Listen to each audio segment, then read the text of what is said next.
जो विद्यार्थी मित्रों विभाग ए આપણે સૂચના મુજબ જવાબ લખવાના છે। તમારા ગાલા અસાઇનમેન્ટમાં આપેલા છે વિભાગ એ ના જવાબ, છતાં તમે પેપર કેવી રીતે લખો એ આ રીતે દર્શાવવાનું છે। ચાલો ચાલુ કરીશું। એક અપૂર્ણાંકના અંશ અને છેદનો સરવાળો 16 છે। જો તેના છેદમાં 5 ઉમેરવામાં આવે તો તેનું કિંમત 1/2 થાય છે। તો તે અપૂર્ણાંક શું છે? તો એમાં આવશે સી 7/9।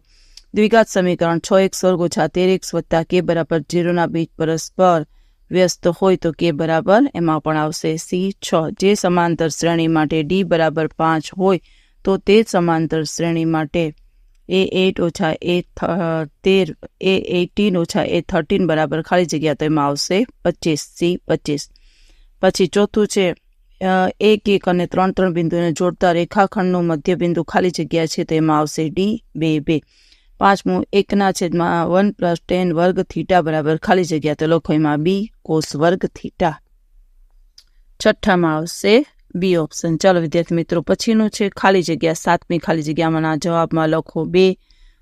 8મી ખાલી જગ્યાના જવાબમાં આવશે ઉપરની તરફ ખુલ્લો પરવલય અને 9મીમાં આવશે જવાબ 3/7।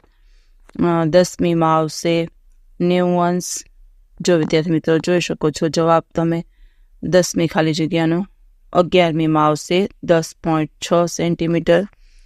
જો ખાલી જગ્યા તમને પૂરી દેખાય એ રીતે દેખાડું છું।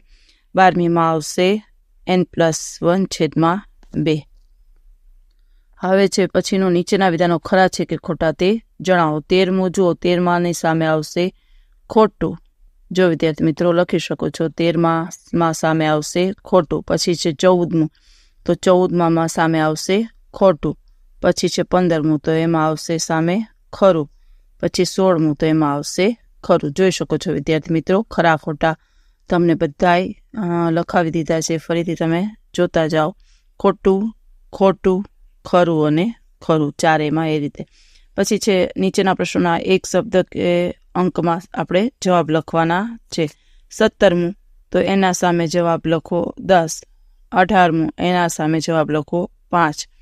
19મું તો એના સામે જવાબ લખો 0.6 0.6 અને 20મું તો એમાં લખો 35।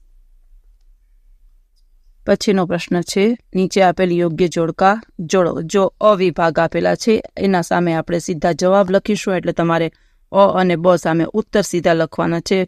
21મું છે ગોળાની વક્ર સપાટીનું ક્ષેત્રફળ તો એના સામે લખો ઓપ્શન સી પાઈ આર વર્ગ 4 પાઈ આર વર્ગ। અને 22મું નળાકારની વક્ર સપાટીનું ક્ષેત્રફળ તો એમાં લખો એ પાઈ આર વર્ગ h। એવી જ રીતે 23 અને 24માનો જવાબ પણ એમ જ લખવાનું છે આપણે અ અને બ ઉત્તર આપેલા છે। 23મું આર ત્રિજ્યાવાળા વર્તુળની લંબાઈવાળી ચાપ દ્વારા બનતા વૃત્તાંશનું ક્ષેત્રફળ તો એમાં લખો બી 1/2 પાઈ એલ। પછી છે વર્તુળનો પરિઘ તો એમાં લખો સી 2 પાઈ આર।